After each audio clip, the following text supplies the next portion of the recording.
কিয়ামতের ময়দানে যেদিন সন্তান তার পিতাকে ভুলে যাবে, মা তার সন্তানকে হারায় ফেলবে, ওই কঠিন হাসরের ময়দানে আমি যেন আমার খাদিজাকে হারাইয়া না যাই। মুনাজাতের শেষে হযরত আয়েশা বলেন, ইয়া রাসূলুল্লাহ, খাদিজার কথা আপনার এত কেন বারবার মনে পড়ে? একটা বুড়িরে বিয়ে করেছিলেন 25 বছর বয়সের সময়, 40 বছর বুড়ি, তার কথা কেন এত মহব্বত আপনার মনে পড়ে? তার থেকে যুবতী মেয়ে, সুন্দরী মেয়েকে আপনার স্ত্রী হিসেবে আপনি পান নাই? হুজুর বলেন, আয়েশা রে, খাদিজা সম্পর্কে এমন কথা তুমি আর বলো না। তোমরা সবাই আমার সুখের দিনের স্ত্রী, আর খাদিজা আমার এমন সময় স্ত্রী ছিল যখন মক্কায় আমার আশ্রয় ছিল না, তামাম মক্কা নগরীতে আমার আশ্রয় ছিল না। খাদিজার সঞ্চিত সমস্ত ধনরাশি ইসলাম কবুল করার পর দুহাতে খাদিজা বিতরণ করে দিয়েছে। হযরত আয়েশা বলেন, হুজুর আমার গোস্তাকি মাফ করে দেন, আমি আর এরকম বলবো না, তবে খাদিজা সম্পর্কে আমার কিছু একটু শোনান। হুজুর বলেন, আয়েশা শোনো, গভীর রাত যত রাত হোক না কেন, ইসলামের দাওয়াত দিয়ে দিয়ে গভীর রাত্রে আমি যখন বাসায় ফিরেছি, ঘরে এসেছি, দরজায় একটা মাত্র ডাক দিয়েছি, খাদিজা, অমনি দরজা খুলে গেছে। আমি জিজ্ঞেস করেছি, খাদিজা রে, যত রাত্রে আসলাম, যতবার আসলাম, একটা ডাকের বেশি লাগলো না, তুমি কি ঘুমাও না? হযরতে খাদিজা বলেছেন, ইয়া রাসূলুল্লাহ, আমার মনের ভিতরে ভয় থাকে, আল্লাহ রাসূল দ্বীনের খেদমতে বাইরে আছেন, আমি যদি আরামে বিছানায় ঘুমায় থাকি আর নবীজি দরজার কাছে দাঁড়ায় আমারে ডাকাডাকি করবে, উঠতে যদি দেরি হয়ে যায় নবীজির সঙ্গে বেয়াদবি হয়ে যাবে, এই মনে করে আপনি না আসা পর্যন্ত দরজার সাথে পিঠ লাগাই আমি দাঁড়াইয়া দাঁড়াইয়া ঘুমাই। আমার ভাইরা, হযরতে খাদিজার ইজ্জত স্বয়ং আল্লাহ দিয়েছেন। কে দিয়েছেন?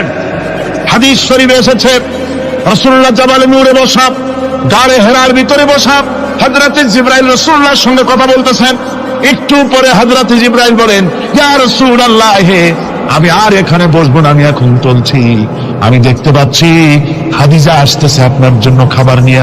খাদিজা যখন আপনার কাছে পৌঁছে যাবে, আপনি খাদিজাকে শোনায় দিবেন, আল্লাহ রাব্বুল আলামিন খাদিজাকে সালাম জানাইছে। সুবহানাল্লাহ, সুবহানাল্লাহ। রাসূলুল্লাহর কাছে হযরতে খাদিজা যখন আসলেন, হুজুর বললেন, খাদিজা, আজকে তোমার জন্য দারুণ সুখবর। বলে কি?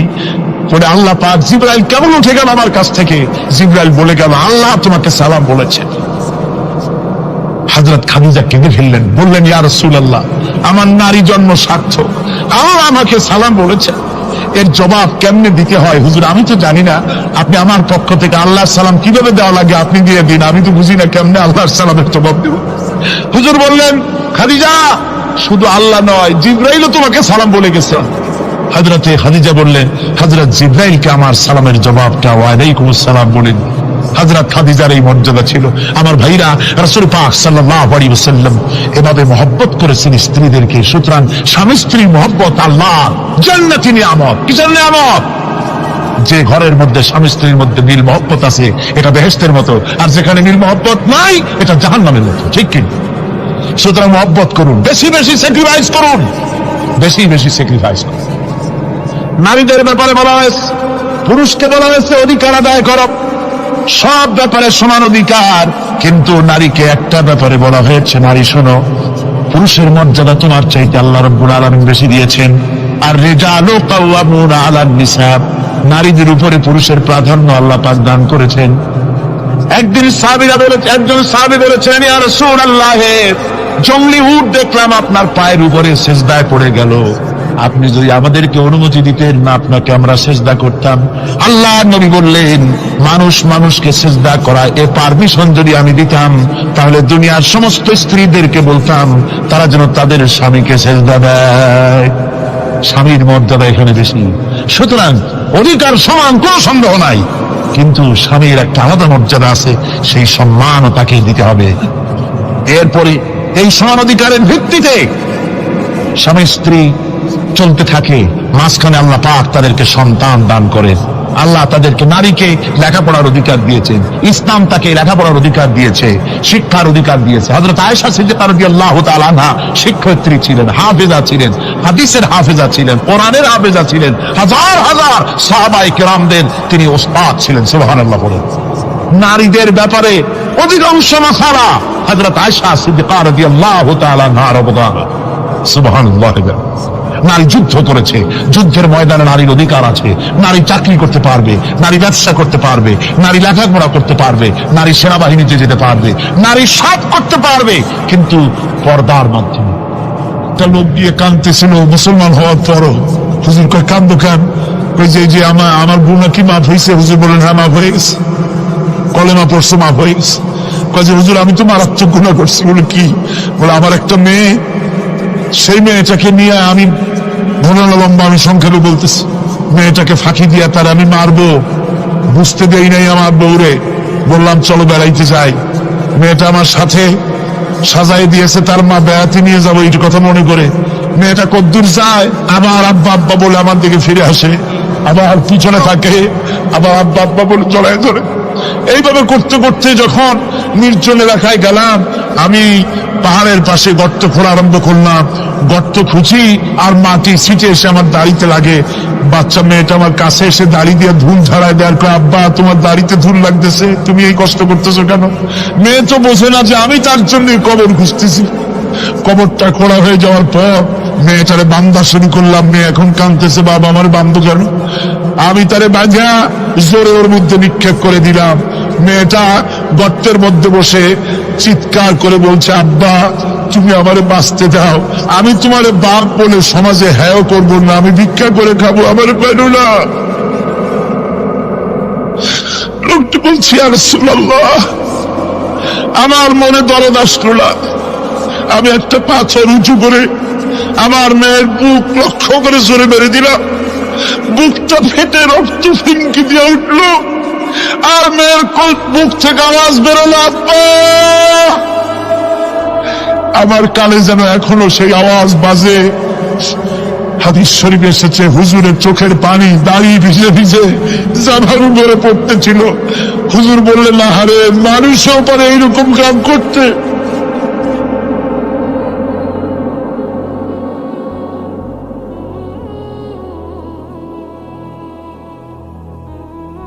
পৃথিবীতে নারীর যখন কোনো সম্মান ছিল না, মর্যাদা ছিল না, সেই সময় আমার রাসূল, আমার বিশ্বনবী নারীদেরকে সম্মানের হাত ধরে গর্তের ভিতর থেকে উঠাইয়া রানীর সিংহাসনে বসায় দিলেন। সুবহানাল্লাহ। মায়ের মর্যাদা দিয়ে দিলেন। সুবহানাল্লাহ। নারীরা আমাদের মায়ের জাত। নারীরা আমার কিয়ের জাত? মায়ের জাত। আমার মা বোনেরা, তোমাদের সম্মান কত তোমরা জানো না। আমরা পুরুষ, আমাদের পায়ের তলে জুতা, আর তোমরা আমাদের মায়ের জাত। তোমরা নারী, তোমাদের পায়ের তলে আল্লাহর জান্নাত, আল্লাহর ব্যস্ততা তোমাদের পায়ের তলে। এই সম্মান আল্লাহ তোমাদের দিয়েছে, নবী দিয়েছে। সুবহানাল্লাহ। কর ভাইরা আমার, অধিকার ইসলাম দিয়েছে। বিবাহ যখন হয়, এই বিবাহের সময় এজেন্ট আনতে হয়। আর বিবাহ হচ্ছে বিবাহ বৈঠক। এজেন্ট আনার জন্য ওই যে কি জানি কয়, ম্যারেজ রেজিস্ট্রার বা মূল বিষয়ে কার অনুমতি আগে নেয়? বলেন কার অনুমতি? তাহলে অধিকার ইসলাম পুরুষে দিল না মেয়ে লোকে দিল? আজ লোকের কাছে যাও, মেয়েটাকে জিজ্ঞেস করো সেই বিবাহে রাজি আছে কিনা। সুবহানাল্লাহ পড়ে, এই বিবাহে রাজি আছে কিনা জিজ্ঞেস করো, তার অধিকারই বেশি। এরপরে এই বিবাহ করার ব্যাপারে কত বৈষম্য। আজ বিবাহ করতে গেলে যৌতুকের প্রথা এসেছে। রাসূলুল্লাহ যৌতুক দিয়েছিলেন, ওটা যৌতুক না, ওটা উপহার, ওটা হাদিয়া। রাসূলুল্লাহ তোহফা দিয়েছিলেন হুজুরের জামাই। সুবহানাল্লাহ। কি জামাই? এক জামাই তো জিন্নুর আইন, যাকে ফেরেশতারা পর্যন্ত লজ্জা করতে যারে দেখে, হযরত ওসমান রাদিয়াল্লাহু তাআলা আনহু। আর একজন হযরত আলী কাররামাল্লাহু ওয়াজহাহু। হযরত আলী, যার সম্পর্কে রাসূল পাক সাল্লাল্লাহু আলাইহি ওয়াসাল্লাম যাকে কত সম্মান দিয়েছেন, কত মর্যাদা দিয়েছেন, এই হলো হযরত আলী, হুজুরের জামাই। আনা মদিনাতুল ইলম ওয়া আলিউম বাবুহা। আমি হলাম জ্ঞানের রাজ্য, আর আলী হলো সেই রাজ্যে প্রবেশের দরজা। সুবহানাল্লাহ। ভাইরা, এই হলো জামাই। আর মেয়ে ফাতিনের জান্নাত, বিনতে রাসূল, বেহেশতের সমস্ত রমণীদের সরদারিনী মা ফাতিমাতুজ জাহরা রাদিয়াল্লাহু তাআলা আনহা। কি উপহার দিলেন বিয়েতে রাসূল? এই মেয়ে আর এই জামাই। উপহার হলো খেজুরের ছোবড়ার একটা তোষক, পানি উঠাবার জন্য একটা মশক, আর আতা পেশা একটা জাথা। এই হলো নবীর মেয়ে আর জামাইয়ের জন্য উপহার। রাসূলের প্রতি কি ভালোবাসা দেখেছেন হযরত উম্মে হাবিবা রাদিয়াল্লাহু তাআলা আনহা, আমাদের মা আবু সুফিয়ান রাদিয়াল্লাহু তাআলা আনহু তার মেয়ে। তার কাছে আবু সুফিয়ান তখনও কাফের, সেই কুফরি হালতে মেয়ের ঘরে গিয়েছেন। যাওয়ার পরে হযরত উম্মে হাবিবা বাপ যখন বসতে গিয়েছেন, তখন উম্মে হাবিবা বলছেন যে আব্বা একটু দাঁড়ান। এই অবস্থায় দাঁড়াতে বলে বিছানাটা উল্টায়া দিয়া তারপরে বললেন যে বসেন। বাপ মনে খুব দুঃখ পেলেন। আবু সুফিয়ান বললেন, মা উম্মে হাবিবা, আমি তোমার পিতা, ভালো একটা বিছানা থাকলে তাই বিছায় দেওয়া উচিত ছিল, আর তুমি বিছানাটা উঠায় তারপরে আমার খালি জায়গায় বসতে বললা, আমি তোমার ব্যবহারে আহত হলাম। হযরত উম্মে হাবিবা বলেন, আব্বা জান, নিশ্চয়ই আপনি আমার আব্বা, শ্রদ্ধেয় পিতা, কোনো সন্দেহ এতে নাই, কিন্তু আপনি একজন কাফের। আল্লাহ রাসূল যে বিছানায় বসেন, সেই বিছানা আমি একটা কাফেরকে বসতে দিতে পারি না। সুবহানাল্লাহ। তিনজনের দোয়া কবুল হবে আল্লাহর দরবারে। তার মধ্যে একজন হলেন মাজলুম ব্যক্তি, যে ব্যক্তি অত্যাচারিত, সে ব্যক্তি মুসাফির, প্রবাসী, তার দোয়া কবুল হবে। আর মা বাপ যদি সন্তানের জন্য দোয়া করে, ওই দোয়া আল্লাহ রব্বুল আলামিনের দরবারে মঞ্জুর হয়ে যায়। আল্লাহ রব্বুল আলামিন মা বাপ সম্পর্কে বলেন, মা বাবের জন্য আমার কাছে দোয়া করবি বান্দারা, আমার কাছে দোয়া করবি। দোয়াটা আল্লাহ পাক শিখাচ্ছেন, রব্বিরহামহুমা কামা রব্বায়ানি সাগীরা। পড়েন সবাই, রব্বিরহামহুমা কামা রব্বায়ানি সাগীরা। একটু জিকির করেন, লা ইলাহা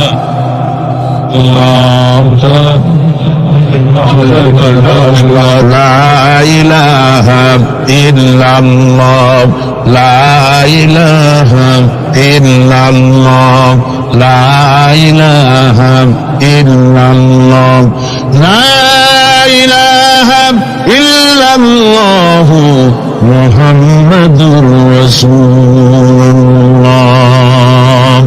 আমার ভাইরা, আল্লাহ পাক শিখাচ্ছেন, বান্দা তোর মা বাপের জন্য আমার কাছে দোয়া কর। আল্লাহ রব, আয় আমার প্রভু, আমার মা বাপ যেমন ছোটবেলায় আমাকে স্নেহের কোলে লালন পালন করেছে, আয় আমার আল্লাহ, তুমি আমার মা বাপকে তোমার রহমতের কোলে লালন পালন করো। আল্লাহ শিখাই দিয়েছেন। আমার ভাইরা, প্রত্যেক নামাজের পরে এই দোয়াটা ভুলে যাবেন না, ভুলে যাবেন। আল্লাহ রাব্বুল আলামিন বলেন, হাবিব রে, আপনি কাঁদেন কেন? আজকে তো আপনার কাঁদার দিন না, আমি আপনাকে মাকামে মাহমুদ দান করেছি, আমি আপনাকে কাউসার দান করেছি। আপনার আজকে সম্মানের দিন, মর্যাদার দিন, কাঁদেন কেন? আল্লাহর হাবিব বলবেন, রব্বুল আলামিন, মাকামে মাহমুদ পেয়েছি, কাউসার পেয়েছি, কান্দি এই জন্য আমি দেখতে পাচ্ছি আবার সামনে দিয়া ফেরেশতারা আমার উম্মতগুলি জাহান্নামের দিকে নিয়ে যায়। আল্লাহ রাব্বুল আলামিন বলবেন, ওগো আমার হাবিব, আমি আপনাকে ক্ষমতা দিলাম, আপনার জান্নাতি উম্মতগুলি আপনি বেছে নেন। আল্লাহর হাবিব তার জান্নাতের উম্মতগুলি বাঁচতে থাকবেন। হযরত আয়েশা বলেন, ইয়া রাসূলুল্লাহ, কিয়ামতের ময়দানে লক্ষ কোটি কোটি মানুষের ভিতরে আপনার জান্নাতি উম্মত আপনি চিনবেন কি করে? হুজুর বলেন, আয়েশা, কোন একটি ঘোড়ার কপাল যদি থাকে সাদা, এই সাদা কপালওয়ালা ঘোড়াটা যদি অসংখ্য ঘোড়ার ভিতরে যদি হারিয়ে যায়, তাহলে সাদা কপালওয়ালা ঘোড়ার মালিক তার ঘোড়াকে পাবে কিনা বলো? হযরত আয়েশা বলেন, হুজুর, অনায়াসে পাবে। আল্লাহ রাব্বুল আলামিনের হাবিব বলেন আয়েশারে, কিয়ামতের ময়দানে আমার যেই উম্মতেরা নামাজি ছিল, দিনদার ছিল, পরেজগার ছিল, দুনিয়ার বুকে ঈমান নিয়ে যারা চলাফেরা করেছে, আমার দিন কায়েমের আল্লাহর দ্বীনের জন্য যারা কাজ করেছে, ওদের চেহারা নূর চমকাতে থাকবে, ঈমানের নূর কিয়ামতের দিন চমকাতে থাকবে। সেই ঈমানের নূর দেখে দেখে আমি আমার জান্নাতি উম্মতগুলি আমি বেছে নেব। নবীজি বলেছেন, কন্যার পিতাদেরকে গালি দিও না। অনেকে টিটকারি করে, বারবার মেয়ে হয় ছেলে একটাও হয় না, সেই জন্য টিটকারি বটকারি করে। আল্লাহ নবী বলেছেন, মেয়ের পিতাকে গালি দিও না, ঠাট্টা করো না, যেহেতু আমি মুহাম্মদ রাসূলুল্লাহ সাল্লাল্লাহু আলাইহি ওয়াসাল্লাম, আমি মেয়েদের পিতা, আমি নিজে মেয়েদের পিতা। খাও না, মেয়েদের পিতাকে গালি দিও না। রাসূলুল্লাহ বলেছেন, আকাশের নিচে জমিনের উপরে খাদিজার মতো মহিলা আর নাই। সেই হযরতে খাদিজা রাসূলের 4টি মেয়ে পেটে ধারণ করেছিলেন। সুবহানাল্লাহ। মেয়ের প্রতি রাসূলুল্লাহ যথেষ্ট মহব্বত করতেন, মেয়েকে খুব ভালোবাসতেন হুজুর সাল্লাল্লাহু আলাইহি ওয়াসাল্লাম। হুজুরের কলিজার টুকরা ছিলেন মা ফাতিমা রাদিয়াল্লাহু তাআলা আনহা। হুজুর যখন কোথাও যেতেন, সকলের শেষে দেখা করতেন ফাতেমার সঙ্গে, আর বিদেশ থেকে সফর করে এসে সকলের আগে দেখা করতেন ফাতেমার সঙ্গে। সুবহানাল্লাহ। রাসূলুল্লাহ আরো বলেছেন, তোমরা যখন বাজারে যাবে বা ব্যবসা করতে যাবে বা বিদেশে যাবে, আসার সময় যে সব হাদিয়া নিয়ে আসো। আমরা যখন বাইরে যাই, বাজারে যাই, কিছু হাদিয়া আনি না, জামা কাপড় চকলেট ইত্যাদি আমরা আনে থাকি। রাসূলুল্লাহ বলেছেন, হাদিয়াগুলি তোমরা যারা বিদেশে যাও, বাজারে যাও, হাদিয়া আনবে, আর এনে ঘরের মধ্যে ঢুকে তা শুরু করবে মেয়েকে দিয়ে। প্রথমে দেবে মেয়েকে। সুবহানাল্লাহ। মেয়ের মর্যাদা ইসলামে সব চাইতে বেশি। কোন যুগে? যে যুগে মেয়ে হলে পরেই মাটির নিচে ঘেরে রাখতো, আছাড় মেরে মেরে ফেলে দিত। কোন অপরাধে তাদেরকে হত্যা করা হলো, আল্লাহ পাক কোরআনে কারীমের মধ্যে বলেছেন, তাদের অপরাধ আর কিছু না, তারা নারী, এই জন্য তাদেরকে মেরে ফেলা হতো। রাসূলুল্লাহ তাদের ইজ্জত দিলেন। সুবহানাল্লাহ বিহামদিহি। রাসূলুল্লাহ সম্মান দিলেন, ইজ্জত দিলেন তাদেরকে। কন্যা হিসাবে নারীর এই মর্যাদা। ফাতেমাকে রাসূল এত ভালোবাসতেন, ইন্তেকালের সময় হযরত ফাতেমা কাঁদতে কাঁদতে বেহুশ হয়ে যাওয়ার উপক্রম হয়ে গেছে। রাসূলুল্লাহ হযরত ফাতেমাকে ইশারা দিলেন। হযরত ফাতেমা তার কান নিয়ে রাসূলুল্লাহর মুখের কাছে লাগাই দিলেন। আল্লাহ নবী কি যেন বললেন কানে কানে, হযরত ফাতেমার কান্না বন্ধ হয়ে গেল। হযরত আয়েশা বলেন, মা, রাসূলুল্লাহ তোমার কানে কানে কি বলল আর তোমার কান্না বন্ধ হয়ে গেল? হযরত ফাতেমা বলেন, ইয়া আম্মা জান, আমার আব্বা আমার কানে কানে বলল, মা ফাতেমা তুই কাঁদিস না, তোর কান্না আমার বরদাস্ত হয় না, তোমাকে কাঁদতে হবে না। আমি তোমাকে সুসংবাদ দিয়ে যেতেছি, আমি মরে যাওয়ার পর সর্বপ্রথম তোমার সাথে আমার দেখা হবে। রাসূলুল্লাহর এই ভবিষ্যৎবাণী হযরত ফাতেমা বুঝতে পেরেছেন যে হুজুরের ইন্তেকালের পরে আমার বেশি দেরি হবে না, আমিও তাড়াতাড়ি হুজুরের সাথে শামিল হতে পারবো। হুজুরের ইন্তেকালের 6 মাস পরেই হযরত ফাতেমা রাদিয়াল্লাহু তাআলা আনহা ইন্তেকাল করেছেন। কন্যা হিসাবে নারীর মর্যাদা ইসলাম অনেক অনেক গুণে বাড়িয়ে দিয়েছে। আল্লাহ পাকের উপর ঈমান আনলে পরে কলিজার ভিতরে দুর্জয় সাহসের সৃষ্টি হয়ে যায়, কোনো ভয় অন্তঃকরণে তার থাকে না। আল্লাহ পাক সাহায্য করেন। আর আল্লাহর উপরে ঈমান আনলে পরে রব্বুল আলামিন বলেছেন, ইয়া আইয়ুহাল্লাযীনা আমানু হাল আদুল্লুকুম আলা তিজারাতিন তুনজিকুম মিন আযাবিন আলীম। এমন একটা ব্যবসার কথা কি বলবো না, যে ব্যবসায় তোমাদেরকে জাহান্নামের আযাব থেকে বাঁচায় দেবে। তার প্রথম কাজই হলো আল্লাহর প্রতি ঈমান আনা। ঈমান আনলে পরে এই সমস্ত গুণ তৈরি হয়ে যায়। আর ঈমানে সবচাইতে উপকৃত হয় সমাজের লোকেরা, রাষ্ট্রের লোকেরা, পরিবারের লোকেরা, দেশের মানুষ উপকৃত হয় মুমিনদের দিয়ে ঈমানের কারণে। তার কারণ হলো একজন মুমিন, একজন ব্যক্তি যখন ঈমানদার হয়, মুমিন হয়ে যায়, আল্লাহর প্রতি যখন প্রগাঢ় বিশ্বাস তার এসে যায়, তখন সেই ব্যক্তি নৈতিকতার মান তার বেড়ে যায়। জোরে বলেন সুবহানাল্লাহ। নৈতিক চরিত্রের উপরে সে প্রতিষ্ঠিত হয়, সে মিথ্যা বলতে সাহস পায় না। মুমিন ব্যক্তি মিথ্যা বলতে সাহস পায় না। কেন পায় না? মিথ্যা বলতে সাহস পায় না, ঠকাতে সাহস পায় না, ওজনে কম দিতে সাহস পায় না, শয়তানি বদমাশি করতে সাহস পায় না। তার কারণ হলো আল্লাহ পাক বলে দিয়েছেন, মুমিন কোরআনের ভিতরে পড়েছে, ইয والمتلقيان عن اليمين وعن الشمال قعيد। দুজন নিয়ন্ত্রণকারী ফেরেশতা তোমার ডানে এবং বামে বসে বসে তোমাকে নিয়ন্ত্রণ করছে, কোথায় যাও কি করো এই ফেরেশতারা বসে বসে সব দেখতেছে। মা ইয়ালফিযু মিন কাওলিন ইল্লা লাদাইহি রাকীবুন আতীদ। মানুষ এমন কোন কথা বলে না যা ফেরেশতারা রেকর্ড না করে, সব রেকর্ড হয়ে যায়। তাই মুমিন ব্যক্তি দায়িত্বহীন কথা বলতে পারে না। মুমিন ব্যক্তির চরিত্র ভালো হয়ে যায়, সে যে কথা বলে বুঝে শুনে কথা বলে, সে যে ওয়াদা করে বুঝে শুনে ওয়াদা করে, যেহেতু সবকিছুর জবাব কিয়ামতে দিতে হবে। কোথায় দিতে হবে? কোথায় দিতে হবে? কিয়ামতে আল্লাহর দরবারে জবাব দিতে হবে। মহান আল্লাহ রাব্বুল আলামিন বলেছেন, ওয়ালাকাদ খালাকনাল ইনসানা ওয়া না'লামু মা তুওয়াসবিসু বিহি নাফসু।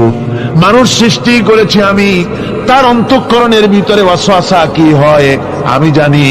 এই জন্য মুমিনেরা মনের ভিতরে কোনো খারাপ কল্পনাও করতে পারে না। খারাপ কল্পনা করলেও তার হিসাব দেওয়া লাগবে আল্লাহর কাছে। কার কাছে? ওয়াইন তুবদু মিন আনফুসিকুম আও তুখফুহু ইউহাসিবুকুম বিহিল্লাহ।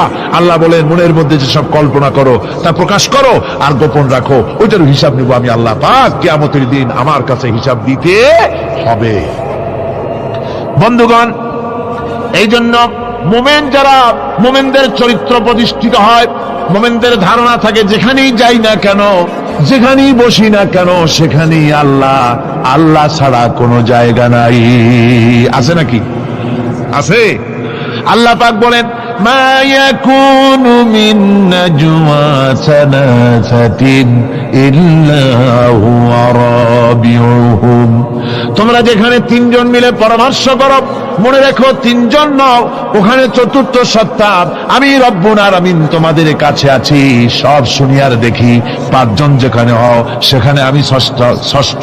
এর থেকে যদি কম হও, এর থেকে যদি বেশি হও, বান্দারে তুমি আছো যেখানে আমি আল্লাহ আছি সেখানে। উপায় নাই, সব জায়গায় আমি দেখতে পাচ্ছি। শুধু তাই নয়, রাত্রিবেলায় মানুষেরা গোপনে পরামর্শ করে, করে না? করে কিনা? রাতে রাতে পরামর্শ করে, এক জায়গায় বসে, হলের মধ্যে, পাহাড়ের মধ্যে, কোন জায়গায় বসে পরামর্শ করে। কি পরামর্শ? ইসলামী আন্দোলনের লোকদের মারবে, কোথায় তাদের ধরবে, কোথায় তাদের অত্যাচার করবে, এই সমস্ত পরামর্শ করে। আল্লাহ পাক বলছেন, শুনুন, আল্লাহ রাব্বুল আলামিন বলেন, ওয়া হুয়া মাআহুম إذ يبيتون ما لا يرضى من القول وكان الله بما يعملون محيطا।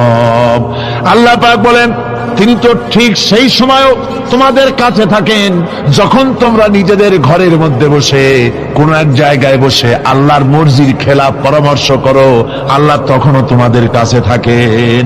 আল্লাহর ইহাতা থেকে, আল্লাহর কর্তৃত্ব থেকে বেরিয়ে যাওয়ার কোনো উপায় নাই। সুতরাং গোপনে বলেন, প্রকাশ্যে বলেন, যেভাবেই যা কিছু করা হোক না কেন, আল্লাহর কাছে আমাদের সমস্ত অপরাধগুলি ধরা হয়ে যায়। আর এটাই হচ্ছে ঈমানের সীমা পরিসীমা। তিলকা হুদুদাল্লাহ ফালা তা'তাদুহা। তিলকা হুদুদুল্লাহ, এটাই হচ্ছে আল্লাহর সীমানা। ঈমানের এই সীমারেখা বজায় রেখে, ঈমানের উপরে মজবুত করে কোনো ব্যক্তি, পরিবার, সমাজ, রাষ্ট্র যদি তৈরি হয়, তাহলে সেই সমাজই শান্তি আসে, সেই সমাজই আরাম আসে, সেই রাষ্ট্র শান্তিপূর্ণ হয়, সেখানে দিন কায়েম হয়, মানুষ সুখ সমৃদ্ধি খুঁজে পায়। সুতরাং আমরা আজকে আলোচনা করলাম ঈমানের কোয়ালিটি। কি আলোচনা করলাম? ঈমানের কোয়ালিটি। এই কোয়ালিটি দিয়ে যেন আল্লাহ আমাদেরকে ভরপুর করে দেন। জোরে বলেন আমিন। আরো জোরে বলেন আমিন।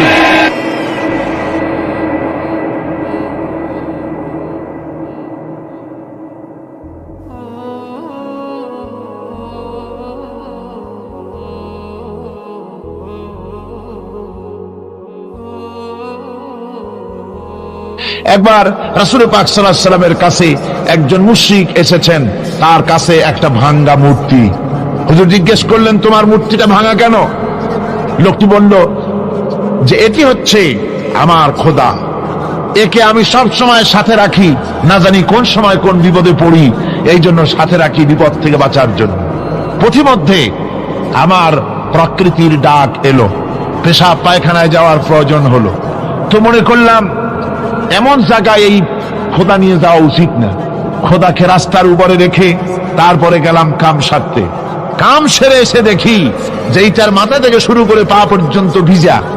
মনে করলাম খোদার শরীর ভিজা, না জানি নিশ্চয়ই কোনো পবিত্র বরকতপূর্ণ পানি হবে। তো এই বরকতপূর্ণ পানি আমি নিজে একটু টেস্ট করলাম, জিহ্বা দিয়া চাটলাম, খাইলাম, দেখলাম যে কেমন কেমন গন্ধ আসে, আর কি একটা টক টক জাতীয় বিশ্রী রকমের।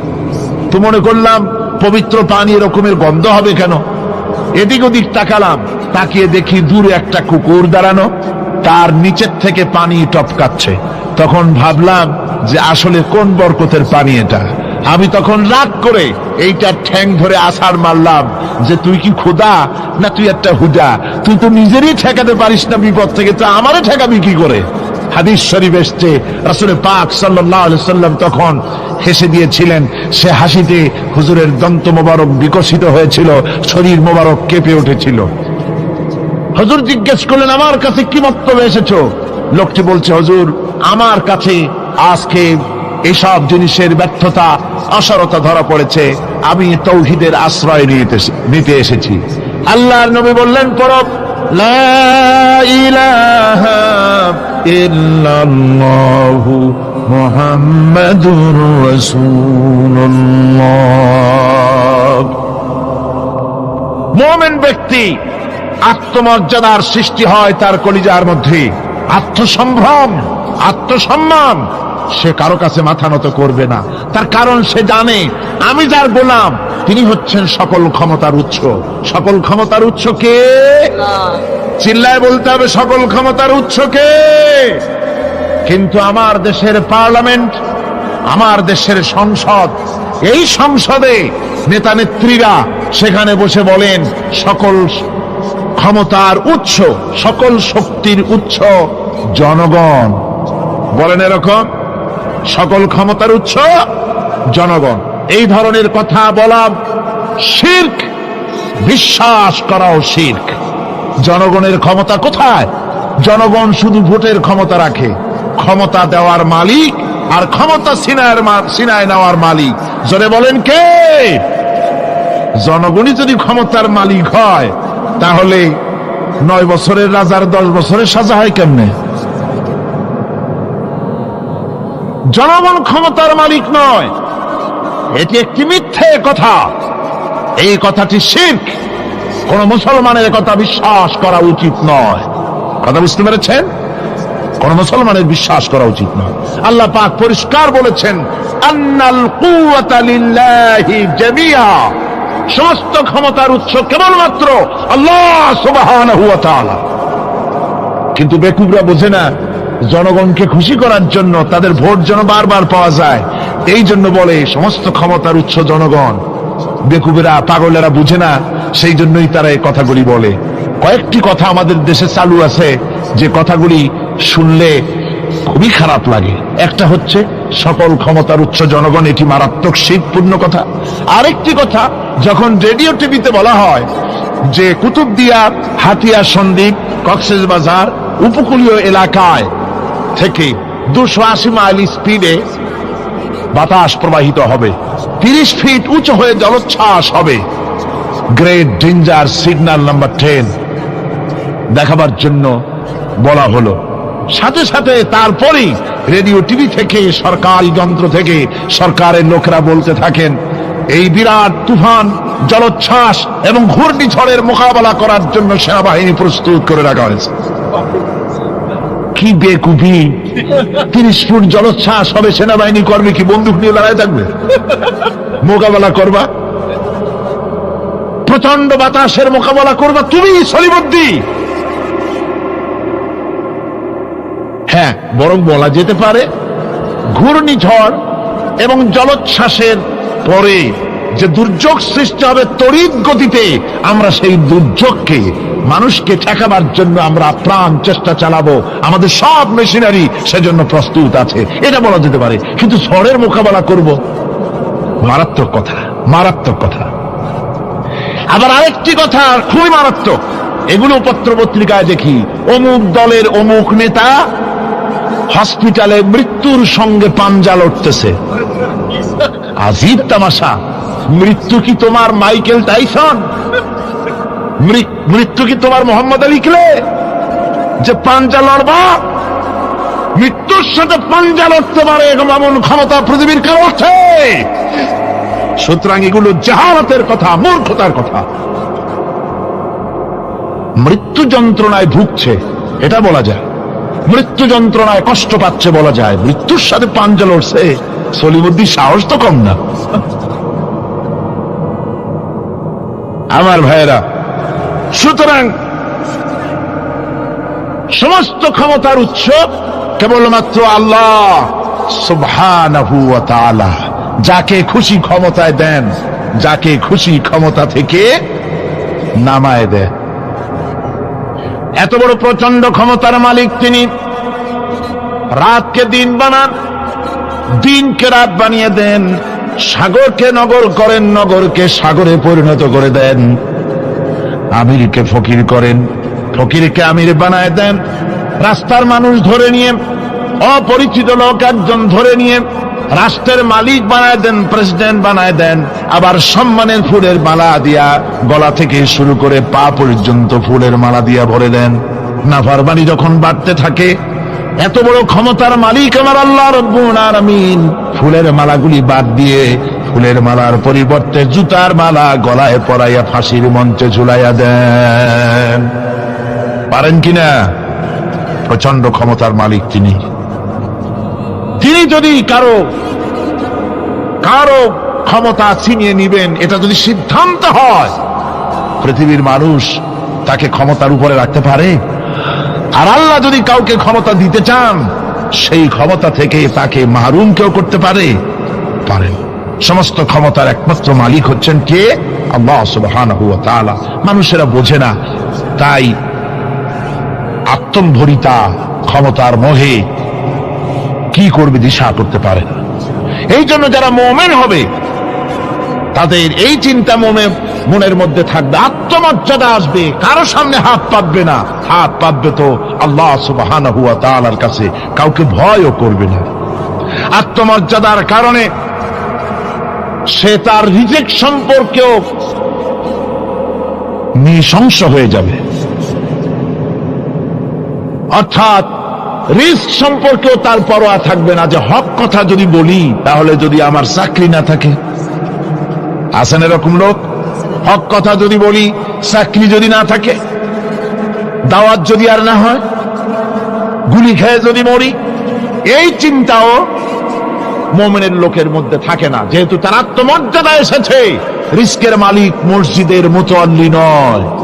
অনেক ইমাম আছে মসজিদে, হক কথা বলতে সাহস পায় না। আছে না? চট্টগ্রামে না থাকতে পারে, বিভিন্ন জেলায় আছে। হক কথা বলার সাহস পায় না, মনে করে রিস্কের মালিক মুতাল্লি অথবা সেক্রেটারি। আর দুর্ভাগ্যজনক সত্য, বাংলাদেশের অধিকাংশ মসজিদের মুতাল্লি আর সেক্রেটারি এমন লোক যারা ধর্মনিরপেক্ষতাবাদে বিশ্বাসী, যারা ইসলামের রাজনীতিতে বিশ্বাস করে না। এ ধরনের বহু লোক মসজিদের সেক্রেটারি, মেম্বার, মুতাল্লি হয়ে বসে আছে, আর মসজিদের ইমামদেরকে হক কথা বলতে দেয় না। আছে না? ইমাম সাহেবরা, আমি কিন্তু পাইকারি কথা বলছি না, আলহামদুলিল্লাহ যোগ্যতা সম্পন্ন ইমাম আছেন যারা কথা বলেন। আবার কিছু লোক আছে যারা ভয় পান, আমি তাদের উদ্দেশ্যে বলছি, কোরআনে কারীম বলছে রিস্কের মালিক হচ্ছেন আল্লাহ সুবহানাহু ওয়া তাআলা। তোমার রিস্কের পরোয়াটা কিসের? ইন্নাল্লাহা হুয়ার রাজ্জাকু যুল কুওয়াতিল মাতিন। রিস্কের মালিক তো আল্লাহ পাক, তার হাতেই সমস্ত রিস্ক। রিস্ক কার হাতে? বাংলাদেশ পৃথিবীর দ্বিতীয় বৃহত্তম মুসলিম দেশ। এই দেশে বসে মসজিদে কথা বলতে ভয় পায় মুসলমানেরা, মসজিদে বসে কথা বলতে ভয় পায়। কিন্তু ভারতের দিকে তাকান, ভারতের দিল্লির জুমা মসজিদের ইমাম আব্দুল্লাহ বুখারী, লোকটার জন্য দোয়া এসেই যায় দিল থেকে। যখন কলকাতার হাইকোর্টে কোরআনে কারীমকে ব্যান করে দেওয়ার জন্য মামলা দায়ের করা হলো, দিল্লির জুমা মসজিদের ইমাম বক্তৃতা করলেন, সেই বক্তৃতার ক্যাসেট আমার কাছে পৌঁছানো হয়েছিল। আমি বক্তৃতা যখন শুনছিলাম আমার মনে হচ্ছিল যেন তার মুখ থেকে আগুন বর্ষণ হচ্ছে। তিনি বলতেছিলেন যে এই ভারতকে আমরা সাজায়েছি, এ ভারতকে আমরা পাতা পল্লব দিয়ে, শাখা প্রশাখা দিয়ে, ফুল দিয়ে, ফল দিয়ে গোটা ভারত 850 বছর বসে আমরা সাজিয়েছি। এ ভারতের কুতুব মিনার আমার, এ ভারতের তাজমহল, শীষমহল, এ ভারতের দেওয়ানি আম, দেওয়ানি খাস, এ ভারতের যা কিছু দেখার, যা কিছু সৌন্দর্য সব মুসলমানেরা করেছে। সেই মুসলমানদের কলিজা, সেই মুসলমানদের রূহ, গোটা পৃথিবীর মুসলমানদের মহৎ, পৃথিবীর শ্রেষ্ঠ নেয়ামত আল্লাহ রাব্বুল আলামিনের আখেরি কালাম কোরআনের বিরুদ্ধে কেস হয়েছে। আব্দুল্লাহ বুখারী বলছেন, এই কোরআনের বিরুদ্ধে কোরআন ব্যান করার মতো রায় যদি ভারতের কোন জজ মুখ দিয়ে উচ্চারণ করে কোরআন ব্যান করা হলো, তিনি বলছেন আমি ভারতের জুমা মসজিদের ইমাম শুধু নই, ভারতের 20 কোটি মুসলমানের ইমাম আমি। তিনি বলছেন যদি কোরআনে কারীমকে ব্যান করার রায় ঘোষণা করবে যে জজ, সে জজকে আমি পায়ের নিচে তলায় ধরে বাম হাত দিয়ে তার জিহ্বাটা টেনে ছিঁড়ে ফেলে দেব। আমার দেশে ভারতের মসজিদের ভেতরে ইমামরা যে কথা বলতে সাহস পায়, আমার দেশের মসজিদের অনেক ইমাম আগে যারা একটু সাহস পেত, এখন আবার অনেকের মধ্যে কোন কোন জেলায়, চিরভাবে না কিন্তু কোন কোন জেলায় সাহস একটু কমে গেছে। তার কারণ কিছু বেয়াদব রাজনীতিক তারা বলেছে মসজিদের মধ্যে রাজনীতি করতে দেওয়া হবে না। ওরা হচ্ছে বেয়াদব। জোরে বলেন ওরা কি? আরো জোরে বলেন ওই সব রাজনীতিবিদরা কি? তার কারণ হচ্ছে মসজিদে কি বলা হবে আর কি বলা হবে না তোমার মতো বেয়াদব রাজনীতিবিদের কাছ থেকে তাকেও জিজ্ঞেস করবে না। এ ফয়সালা হয়েছে 1400 বছর আগে। মসজিদে কি বলতে হবে আর না হবে তা শিক্ষা দিয়েছেন জনাবে মুহাম্মদ রাসূলুল্লাহ সাল্লাল্লাহু আলাইহি ওয়াসাল্লাম। ওলামাদেরকে মসজিদ ইমামতি যারা করে তারা হচ্ছে ইমাম নেতা। তোমরা তাদের সাথে আদব করতে হবে, তারা কি বলবে আর কি বলবে না ডিকটেট করার অধিকার কারো নাই। অধিকার আছে। সুতরাং আলিমদেরকে, মুমিনদেরকে, যারা নাকি কালেমা পড়ে মুসলমান হয়, তাদের সকলের এই সাহস মনের মধ্যে আসা দরকার, ব্যক্তিত্ব আসা দরকার। কারো পরোয়া নাই, পরোয়া করব শুধুমাত্র আল্লাহর। রিস্কের মালিক তিনি। আল্লাহ রাব্বুল আলামিন বলেছেন, ওয়ামা মিন দাব্বাতিন ফিল আরদি ইল্লা আলাল্লাহি রিজকুহা। এই পৃথিবীর বুকে এমন কোন বিচরণশীল জীব নাই যে জীবের রিস্কের দায়িত্ব আমি আল্লাহ আমার নিজ হাতে গ্রহণ করি নাই। সব জীবের রিস্কের চাবি আমার হাতে। কার হাতে? তাহলে ভয়টা কিসের? আপনার একটা পেট, তাই নিয়ে এত চিন্তা। অথচ এই পৃথিবীতে আল্লাহ পাক বলেন অসংখ্য প্রাণী আছে যাদের কোনো সঞ্চয় নাই। শকুনের মরা গরু অনেকগুলি ব্যাংকে জমা আছে নাকি? কবে কোথায় একটা মরা গরু পাইছে আর খোঁজ নাই, খবর নাই। ওগুলো কি না খাইয়া মরতে দেখছেন রাস্তায় পথে ঘাটে? সুবহানাল্লাহ ওয়া বিহামদিহি। অসংখ্য প্রাণী এভাবে দুনিয়া আছে। আল্লাহ রাব্বুল আলামিন বলেন যাদের কোনো সঞ্চয় নাই, যারা কোনো সঞ্চয় করে না, এ ধরনের সাপগুলি, শিয়ালগুলি, বাঘগুলি, পাখিগুলি, জলচর প্রাণী, স্থলচর প্রাণী আর অন্তরিক্ষে মহাশূন্যে উড়ে বেড়ায় যেসব প্রাণী, এ ধরনের শত সহস্র কোটি কোটি প্রাণী, তারা সকাল বেলায় খালি পেট নিয়ে বেরিয়ে যায়। খালি পেট নিয়ে সকাল বেলায় বেরিয়ে গেল, আবার সন্ধ্যায় যখন বাসায় ফেরে সমস্ত প্রাণীগুলির পেট আল্লাহ রব্বুল আলামিন ভরে দেন। সুবহানাল্লাহ। একটা প্রাণীও খালি পেটে বাড়ি ফেরে না। সুবহানাল্লাহ, সুবহানাল্লাহ। অথচ তাদের কিন্তু জন্ম নিয়ন্ত্রণের ব্যবস্থাও নাই।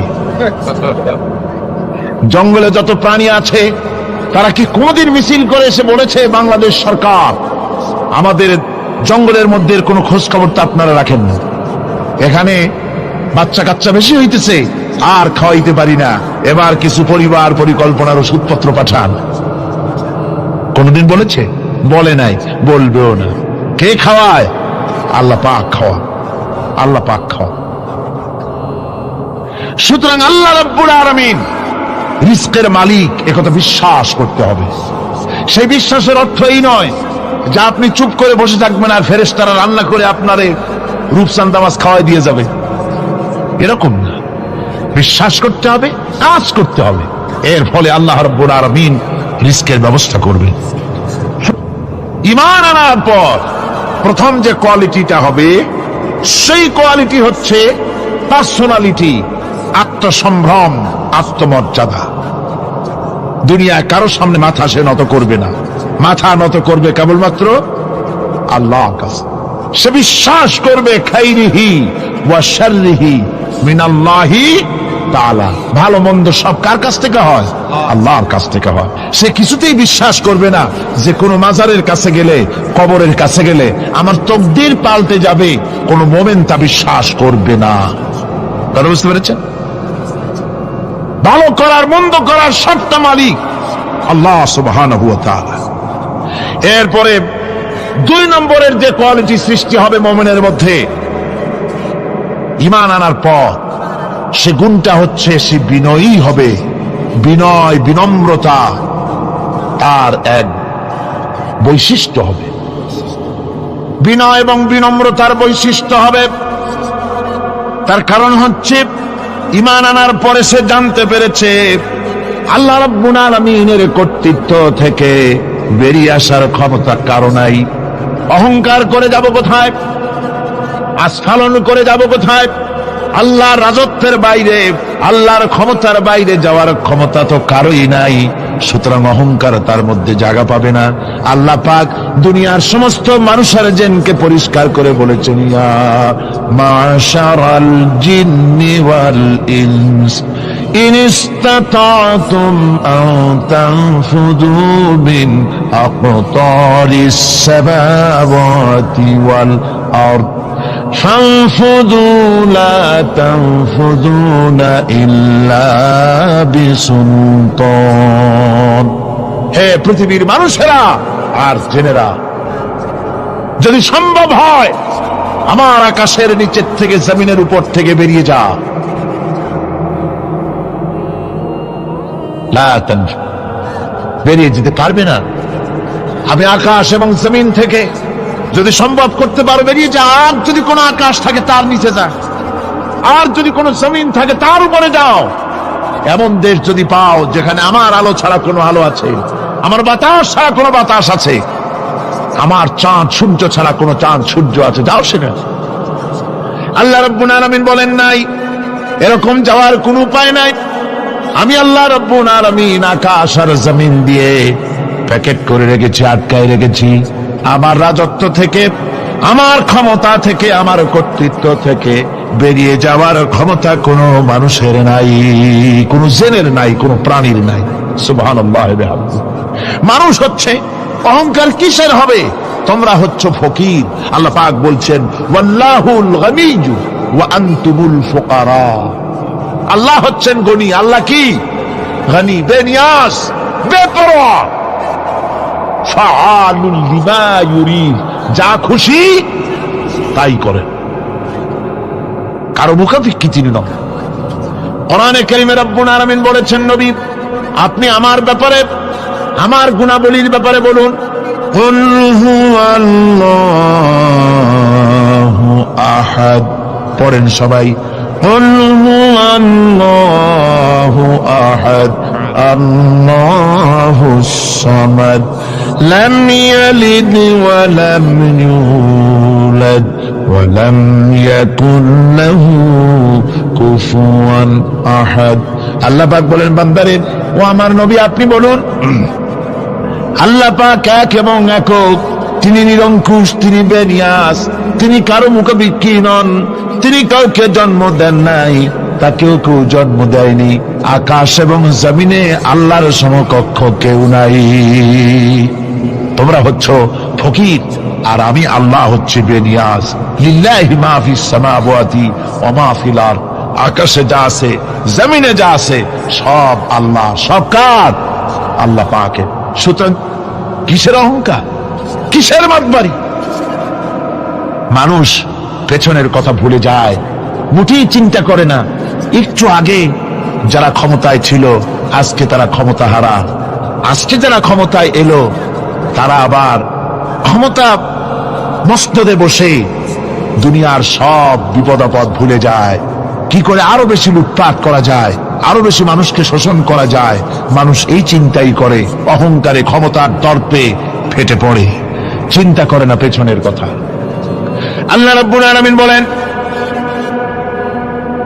যারা নাকি মুমিন বান্দাদের বিনয় এবং বিনম্রতা তাদের মধ্যে সৃষ্টি হয়ে যাবে, তার কারণ হলো আল্লাহ পাক বলেছেন, ওয়ালা তামশি ফিল আরদি মারহান ইন্নাকা লান তাখরিকাল আরদা ওয়া লান তাবলুগাল জিবালা তুলা।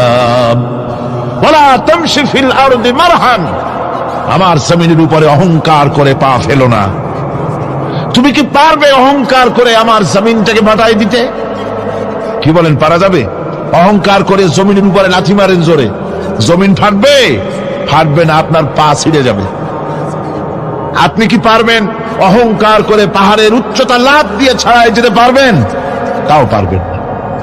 সুতরাং আল্লাহ পাকের উপরে ঈমান আনলে পরে তাদের মাথা এভাবে নত হয়ে যায়, অহংকার তাদের মধ্যে জায়গা পায় না। অহংকার কিসের অহংকার তোমার? মানুষ তার জন্মের কথা, কোরআনে কারীম বলে মানুষ কি তার জন্মের কথা স্মরণ করে না? তোমার তো এমন অবস্থা ছিল, দুনিয়ায় উল্লেখযোগ্য বিষয়বস্তু হিসাবে তুমি পরিগণিত ছিলে না। তুমি হচ্ছ, তোমার জন্মের উৎস কথা হচ্ছে এক ফোঁটা নাপাক পানি, এমন নাপাক পানি যা শরীর থেকে নির্গত হলে পরে গোসল করা ওয়াজিব হয়ে যায়। এমন এক ফোঁটা নাপাক পানি যার জন্মের উৎস, তার আবার অহংকার কিসের? পৃথিবীতে অহংকার যারাই করলো আল্লাহ পাক তাদেরকে ভালো করে দেখায় দিলেন। নমরুদকে দেখায়ছেন, ফেরাউনকে দেখায়ছেন, যুগের ছোট ছোট নমরুদ ফেরাউন যেখানে যেখানে খুদে খুদে ফেরাউন হয়েছে আল্লাহ সকলকেই দেখিয়ে দিয়েছেন, দেন নাই? দেখিয়ে দিয়েছেন। সুতরাং মাথা নিচু করে চলতে হবে, বিদ্যার বড়াই করা চলবে না। কত লেখাপড়া করেছো তুমি? এমএ পাস করেছো, তাতে কি হয়েছে? সবে মাত্র বর্ণবোধ পড়েছো, জ্ঞানের রাজ্যে পা ঢুকিয়েছো, এখনো কিছু শেখনি। টাইটেল পাস করেছো, তো কি হয়েছে? কদ্দুর শিখেছো? নিউটনের মতো মানুষ মৃত্যুর সময় বললেন, জ্ঞান সমুদ্রের বেলাভূমিতে দাঁড়িয়ে সামান্য বালু কণা নিয়ে নাড়াচাড়া করলাম, অথই সমুদ্রের কিছুই দেখতে পারলাম না। শেখ সাদী রহমতুল্লাহ আলাইহি ইন্তেকালের সময় বলেছেন, মালুম শোধ কি হিচ মালুম না শোধ, সারা জীবন সাধনা করে বুঝিলাম ইহা যে কিছুই বুঝিলাম না। এগুলি হচ্ছে জ্ঞানীদের কথা। আর কোন রকম ইউনিভার্সিটির বারান্দা দিয়ে 3-4 দিন হাঁটছে, কয় যে সব বুঝি। কি বুঝছো? কয় দেয়ার ইজ নো গড, স্রষ্টা বলতে কেউ নেই। পাগল কি আর গাছে ধরে মিয়া? সুতরাং বিদ্যার বড়াই চলবে না, স্বাস্থ্যের বড়াই চলবে না, অর্থের বড়াই চলবে না। অর্থের বড়াই করবে, কত অর্থ তোমার হয়েছে? আল্লাহ যদি ইচ্ছে করেন ব্রেনের মধ্যে, মগজের মধ্যে এমন টিউমার করে দিবেন, মগজের মধ্যে এমন ক্যান্সার করে দেবেন, হার্টের ভিতরে এমন ক্যান্সার লাগাই দিবেন, 14 গোষ্ঠী বিক্রি করলে ঔষধের পয়সা হবে না। পারবে কিনা আল্লাহ কন? জোরে বলবেন, পারবেন কিনা? এমন বহুত অসুখ আছে ডাক্তাররা বোঝেই না ঔষধ দেবে কি। হযরত ইউনূস আলাইহিস সালাম মাছে তারে গিলে ফেলে দিল, হতাশায় তিনি হার্ট ফেল করেন নাই। মাছের পেটের মধ্যে যদি কেউ চলে যায়, বেরিয়ে যাওয়ার জন্য কোনো ব্যাকডোর আছে নাকি কন? পালাবার কোন রাস্তা আছে? মাছের পেটের জানালা দরজা আছে কিছু? কিছুই নেই। তিনি হতাশ হলেন না। মাছের পেটের ভেতরে বসে হযরত ইউনূস আলাইহিস সালাম বুক ভরা আশা নিয়ে আল্লাহর দরবারে তিনি ঘোষণা করলেন, লা ইলাহা ইল্লা আনতা সুবহানাকা ইন্নী কুনতু মিনাজ জালিমিন। পড়েন না সবাই, লা ইলাহা ইল্লা আনতা সুবহানাকা ইন্নী কুনতু মিনাজ জালিমিন। হযরত ইউনূস আলাইহিস সালাম বলেন, আল্লাহ তুমি ছাড়া কোনো ইলাহ নাই, তোমার পবিত্রতা ঘোষণা করছি, আমি জালিমদের অন্তর্ভুক্ত হয়ে গেছি। তিনি যখন চিল্লাচ্ছিলেন, মাছির পেটের ভিতরে বসে যখন কাতরুক্তি করতেছিলেন, আল্লাহ বুঝি তখন শোনেন নাই সে কথা? কি বলেন? আল্লাহ বুঝি তখন তন্দ্রায় বা নিদ্রায় ছিলেন না? আল্লাহ পাক কি ঘুমান? তন্দ্রায় যান? লা তাখুযুহু সিনাতুন ওয়ালা নাওম। আল্লাহ রাব্বুল আলামিন বলেন, কোন তন্দ্রা বা নিদ্রা আল্লাহ রাব্বুল আলামিনকে স্পর্শ করে না। হযরত ইউনূস আলাইহিস সালাম যখন মাছের পেটের ভিতরে বসে চিৎকার মারলেন, আল্লাহ পাক বলেন, ইউনূস রে, তোমার ওই ডাক কেউ শোনে নাই, দুনিয়ার কোন রাজা বাদশাহ শোনে নাই, দুনিয়ার কোন বন্ধু বান্ধব তোমার শোনে নাই, কিন্তু আমি তোমার আরশের মালিক আমি রব্বুল আলামিন শুনেছি। সুদূর শুনি নাই, সঙ্গে সঙ্গে জবাব দিয়ে দিয়েছি। ফাস্তাজাবনা লাহু ওয়া নাজ্জাইনাহু মিনাল গাম্মি। পড়েন, ফাস্তাজাবনা লাহু ওয়া নাজ্জাইনাহু মিনাল গাম্মি ওয়া কাযালিকা নুজিল মুমিনিন। আল্লাহ পাক বলেন, আমি জবাব দিলাম। মাছের পেটের ভিতরে বেদনা শুরু হয়ে গেল, মাছ আর তলদেশে শুয়ে থাকতে পারলো না, সাঁতরাতে পারলো না, মাছ ভেসে উঠল উপরে। পেটের যন্ত্রণায় মাছ কিনারায় চলে এসে বমি করে দিতে পারলে যেন বাঁচি, এই অবস্থা মাছের হলো। কিনারায় চলে এলো, বমি করে ইউনূস আলাইহিস সালামকে ফেলে দিল, মাছও বাঁচলো, ইউনূস আলাইহিস সালামও বাঁচলো। আল্লাহ রাব্বুল আলামিন বলেন, মুমিনেরা শোনো, শুধু ইউনূসকে নয়, ওয়া কাযালিকা নুজিল মুমিনিন। এইভাবে করে মুমিন বান্দারা যদি আমাকে ডাকে, আমার কাছে যদি হাত ফাইলায়, আমি আল্লাহ রব্বুল আলামিন মুমিনদের এভাবে বিপদ মুক্ত করে দেই। আল্লাহ পাক বিপদ মুক্ত করে দেন। ওয়া মান ইয়াত্তাকিল্লাহা ইয়াজআল লাহু মাখরাজা। আল্লাহকে যে ভয় করে, আল্লাহ তার জন্য রাস্তা খুলে দেন। জোরে কোন সুবহানাল্লাহ। দেখেন, ইউসুফ আলাইহিস সালাম, জুলাইখা তাকে আটকায় ফেলেছে ঘরের মধ্যে, তালা দেওয়া, খিল দেওয়া, সিটকানি মারা, পালাবার পথ নাই, চতুর্দিকে উলঙ্গ নগ্ন চিত্র। আর এই সুন্দরী যুবতী নারী জুলাইখা তার প্রেম নিবেদন করেছে হযরত ইউসুফের কাছে। যৌবনে ভরা টকবগে যৌবনের যুবক হযরত ইউসুফ আলাইহিস সালাম, সৌন্দর্যের পিরামিড, বাঁচার কোনো পথ নাই। জুলাইখার কুপ্রবৃত্তি চরিতার্থ করে দেওয়া ছাড়া।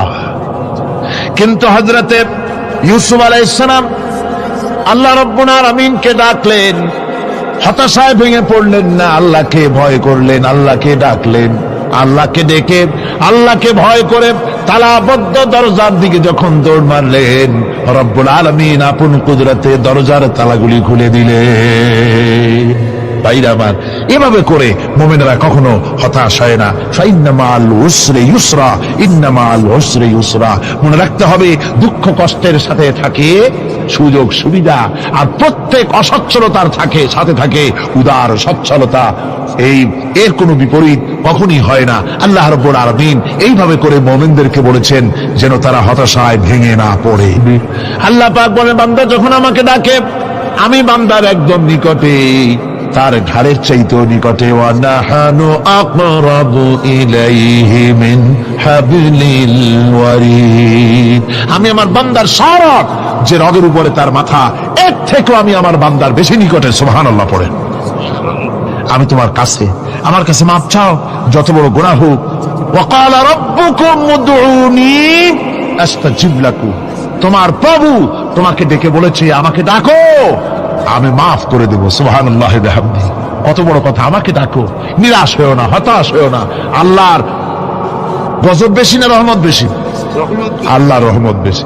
হাদিসে কুদসির ভিতরে এসেছে, আল্লাহ পাক বলেছেন, কোন বান্দা যদি আমার দিকে এক বিগত অগ্রসর হয়, আমার রহমত তার দিকে এক হাত এগিয়ে যায়।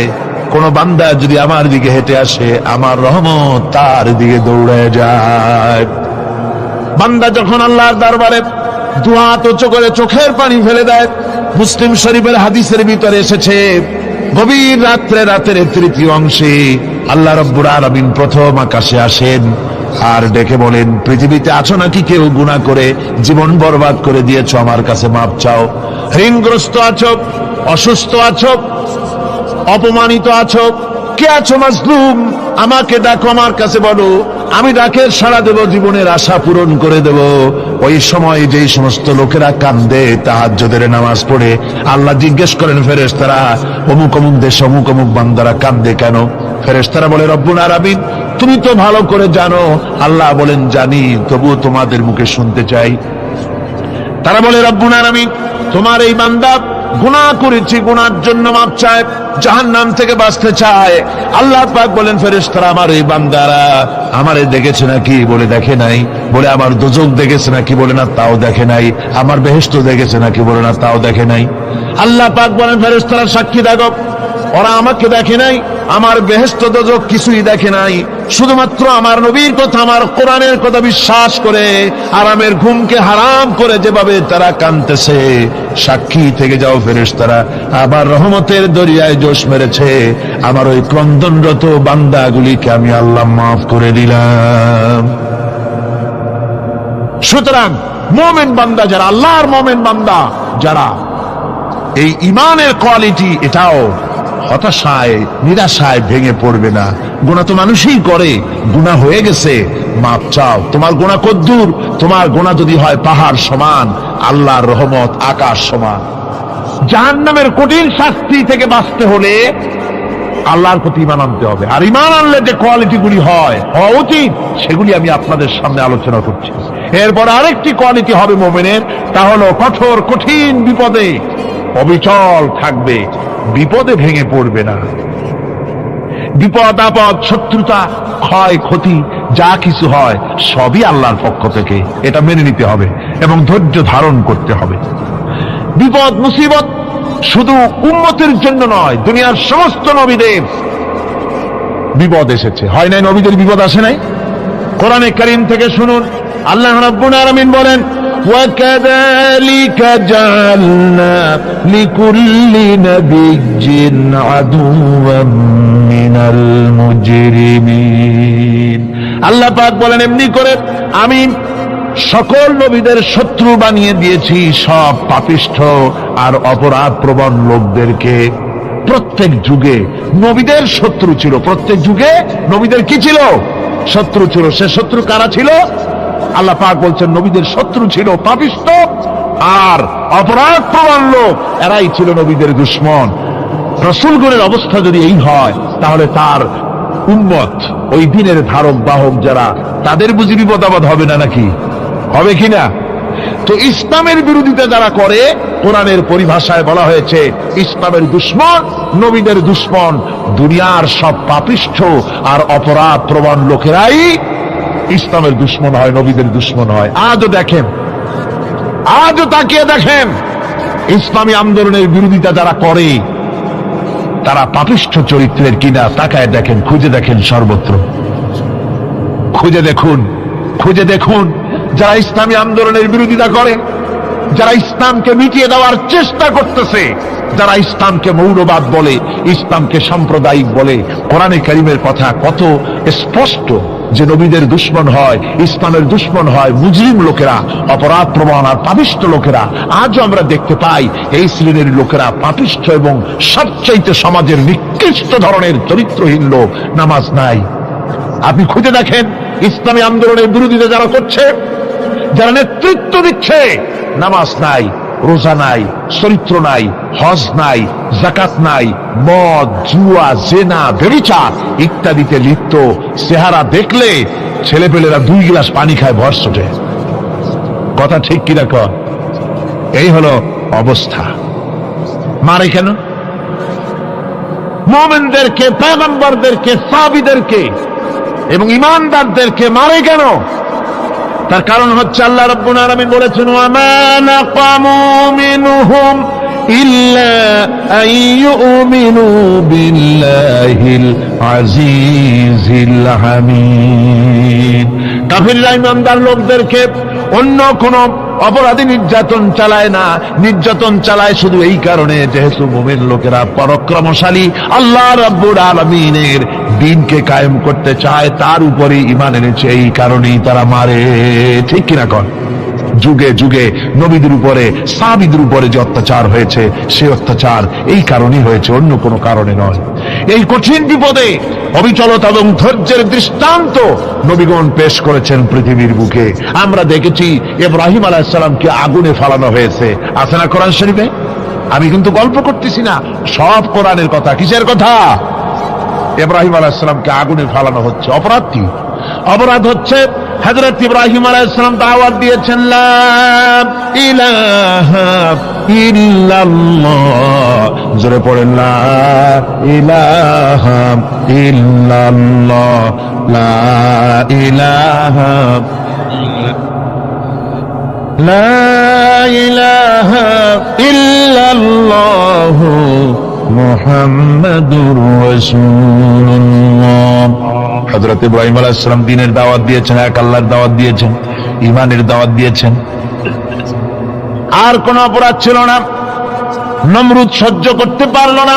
কোরআনে কারীমের মধ্যে সব কথাগুলি আল্লাহ পাক এই জন্য বিধৃত করেছেন, এই জন্য কোরআনে কারীমের মধ্যে সব কথা উঠায় দিয়েছেন, যাতে করে মুমিনেরা বিপদ আসলে পরে যেন ঘাবড়ে না যায়।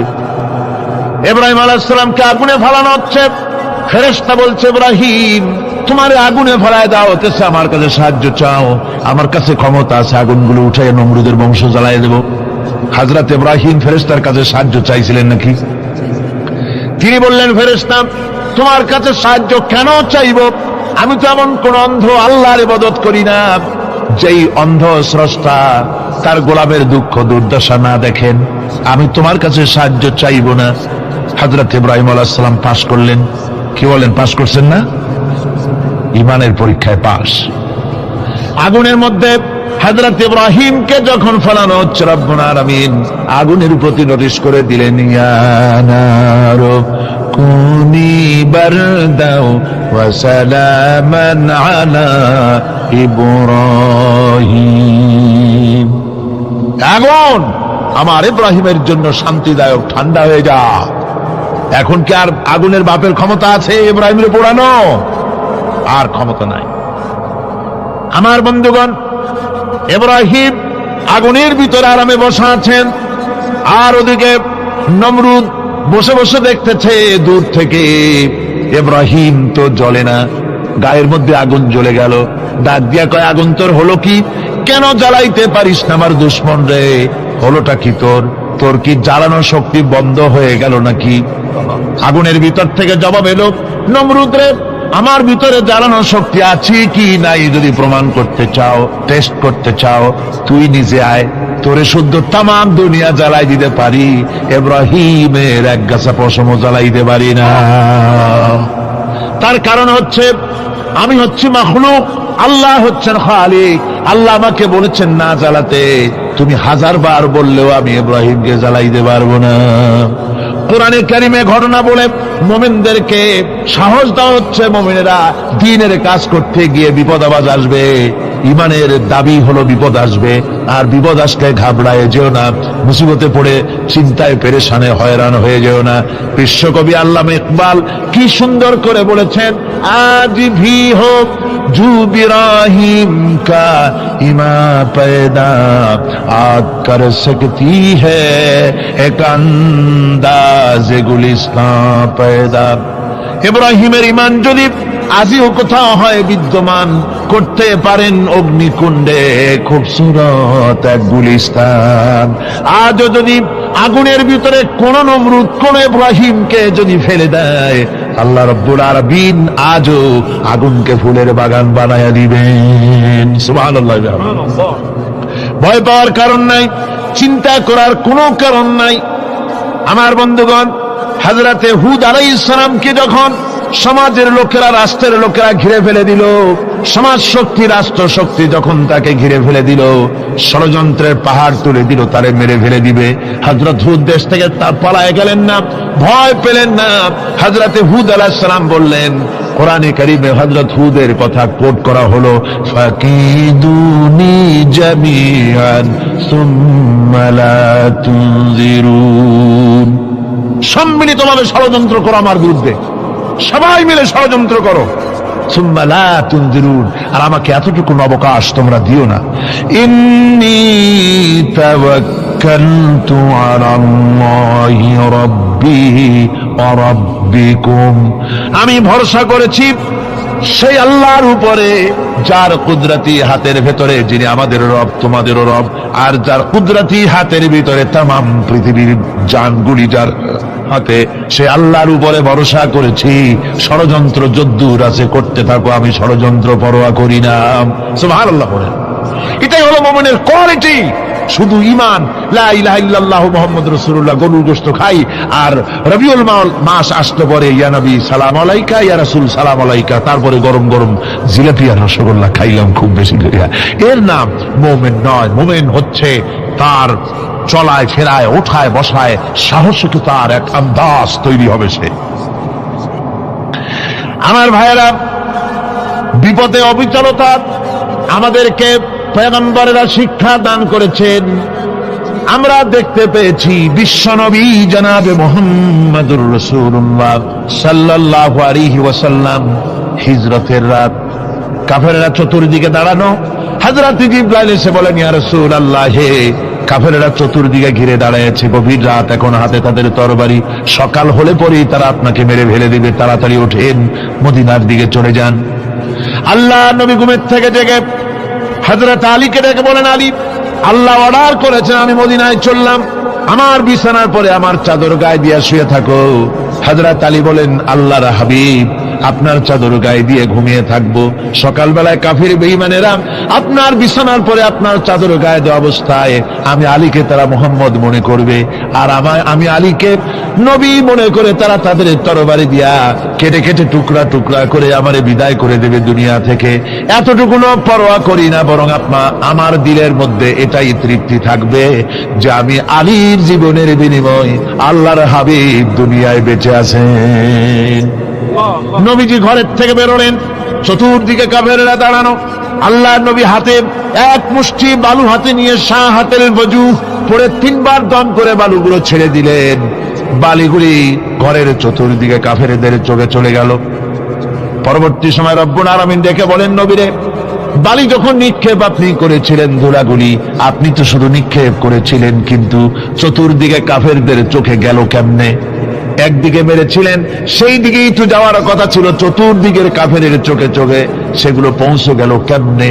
ওয়ামা রামাইতা ইদ রামাইতা ওয়ালাকিন্নাল্লাহ রামা। আপনি নিক্ষেপ করেন নাই, যখন আপনি নিক্ষেপ করেছিলেন আপনি তো শুধু বালু কণা ছেড়েছেন, আর ওই বালু কণাগুলি ঘরের চতুর্দিকে সব কাফেরদের চোখে পৌঁছবার দায়িত্ব আমার কুদরত গ্রহণ করেছিল। আমার ভাইরা, নবীজি বিপদে, এতগুলি শত্রু তরবারি নিয়ে তিনি বিপদে ধৈর্য হারা হন নাই। আস্তে করে ঘরের থেকে বেরিয়ে হযরত আবু বকরের বাড়িতে গিয়ে হাজির। দরজায় গিয়ে আওয়াজ দিলেন, আবু বকর। অমনি দরজা খুলে গেল, লাব্বাইক ওয়া সাদাই। হুজুর বলেন, আবু বকর রে, একটা ডাকে কেমনে সাড়া দিলে? তুমি কি ঘুমাইছিলে না? হযরত আবু বকর বলেন, হুজুর, আপনি বলেছেন আমাকে নিয়ে হিজরত করবেন, আমি মনে মনে চিন্তা করেছি, না জানি কত রাত্রে নবীজি আসেন, উঠতে যদি আমার দেরি হয়ে যায়, নবীজি যদি দরজার কাছে দাঁড়ায় দাঁড়ায় আমার ডাকাডাকি করে, আর আমি যদি ঘুমায় থাকি, তাহলে আল্লাহ নবীর সঙ্গে বেয়াদবি হয়ে যাবে।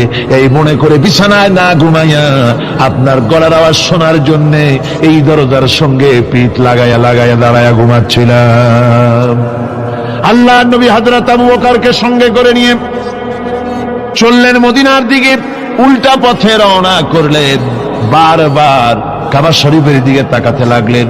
বুখারী শরীফে এসেছে, নবীজি বারবার কাবার দিকে তাকিয়ে বলতেছেন, রে কাবা, বড় আশা ছিল তোর কাছে থাকবো, তোর খেদমত করব, কিন্তু তোর নিষ্ঠুর সন্তানেরা তোর কাছে আমারে থাকতে দিল না রে।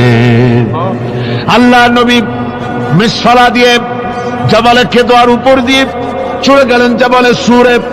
গুহার কাছে যখন গিয়েছেন, হযরত রক্ত হয়ে গেল। হযরত আবু বকর রাদিয়াল্লাহু তাআলা আনহু বলছেন, হুজুর আর উপায় নাই, দিন হয়ে গেল, এখন বুঝি ধরা পড়ে যাব, ওই গুহার মধ্যে গিয়ে আশ্রয় নেই। তবে আপনি দাঁড়ান, গুহার ভিতরেই পাহাড়িয়া গুহা, বিচ্ছু থাকতে পারে, সাপ থাকতে পারে, আমি আগে ঢুকি, যদি কোনো হিংস্র প্রাণী থাকে আমার উপর দিয়া আঘাত হয়ে যাক, আল্লাহর নবী হেফাজতে থাকুন। হযরত আবু বকর রাদিয়াল্লাহু তাআলা আনহু গুহার ভিতরে নামলেন, নেমে গুহা সাফ করে হুজুরকে ডাকলেন। হুজুর তাশরীফ ফরমালেন গুহার মধ্যে। হুজুর বলেন, আবু বকর, হেঁটে হেঁটে কষ্ট হয়ে গেছে, তুমি বসো, তোমার উরুর উপরে মাথা রেখে আমি একটু ঘুমায়ে যাই। আল্লাহর হাবিব ঘুমায়ে গেলেন। হযরত আবু বকর লক্ষ্য করে দেখেন চতুর্দিকে অনেকগুলি গর্ত দেখা যায়। এই গর্ত থেকে সাপ আসতে পারে, বিচ্ছু আসতে পারে মনে করে নিজের গায়ের চাদর ছিঁড়ে ছিঁড়ে গর্তগুলি বন্ধ করা শুরু করে দিলেন। কয়েকটা গর্ত বন্ধ করার মতো চাদর আর নাই, পাও দিয়ে চেপে ধরলেন। এক পাহাড়িয়া বিষধর সাপ বেরোবার জন্য চেষ্টা করে বেরোবার পথ খুঁজে না পেয়ে হযরত আবু বকরের পায়ের উপরে দংশন করেছে। বিষের যন্ত্রণায় হযরত আবু বকরের চোখ থেকে পানি দরদর করে পড়ছে। রাসূলুল্লাহর ঘুম ভেঙে গেল। আল্লাহর নবী তাকিয়ে বলেন, আবু বকর, চোখে পানি কেন? বাড়ির কথা বুঝি মনে পড়ে গেছে? হযরত আবু বকর বলেন, ইয়া রাসূলুল্লাহ, আল্লাহর নামে কসম করে বলি, যেই দিন আমি ঈমান এনেছি ওই দিন থেকে আমার মা বাপ, আমার কোলে আমার সন্তান, আমার স্ত্রী, আমার জায়গা জমি ঘর বাড়ি, এমনকি আমার নিজের আত্মার চাইতে হুজুর আপনারে ভালোবাসি বেশি। তাহলে কাঁদো কেন? হযরত আবু বকর বলেন, হুজুর, বাড়ির জন্য কাঁদি না, ছেলেপেলের জন্য কাঁদি না, সাপে দংশন করেছে, যন্ত্রণায় কাঁদতেছি। আল্লাহর নবী সঙ্গে সঙ্গে মুখ থেকে থুতু বার করে যন্ত্রণার জায়গায় লাগাই দিলেন। সঙ্গে সঙ্গে যন্ত্রণা বন্ধ হয়ে গেল। হুজুর বললেন, আবু বকর, প্রথম যখন তোমার এই আঘাত করেছিল সাপে, আমাকে কেন তাড়াতাড়ি বলো নাই? এতক্ষণ তো তোমার কষ্ট হতো না। হযরত আবু বকর বলেন, ইয়া রাসূলুল্লাহ, ওটা তো সাপে কাটার যন্ত্রণা, ওই যন্ত্রণায় আমার রক্ত জ্বলতেছে, যন্ত্রণায় আমার কলেজাটা যদি ফেটেও যেত। আল্লাহর হাবিব আরাম ফরমাচ্ছিলেন, আমি তাকে আরামে বিঘ্ন ঘটাতে পারতাম না। আমার ভাইয়েরা, হযরতে আবু বকর, হযরতে রাসূল দুজন বসে আছেন। এমনি সময় কাফের বেঈমানেরা খুঁজতে খুঁজতে জায়গা মতো এসে গেছে। একজনে বলে ভিতরে আছে, আর একজনে বলে নাই। পায়ের যদি থাকবে তাহলে মাকড়সায় জাল বুনালো কি করে, পাখি ডিম পেড়ে বসে আছে কি করে, তাদের সন্দেহ হতে লাগলো। এর মধ্যে নাই একজন বলে আছে আর একজন বলে নাই। হযরত আবু বকর ভয়ের চোটে কেঁদে ফেলেছেন, হুজুর আর উপায় নাই।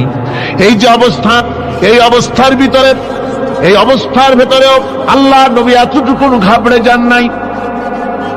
শত্রুরা তরবারি নিয়ে এসেছে, সুযোগ পেলেই একটু তাকালেই দেখতে পাবে, তুলে মেরে ফেলে দেবে।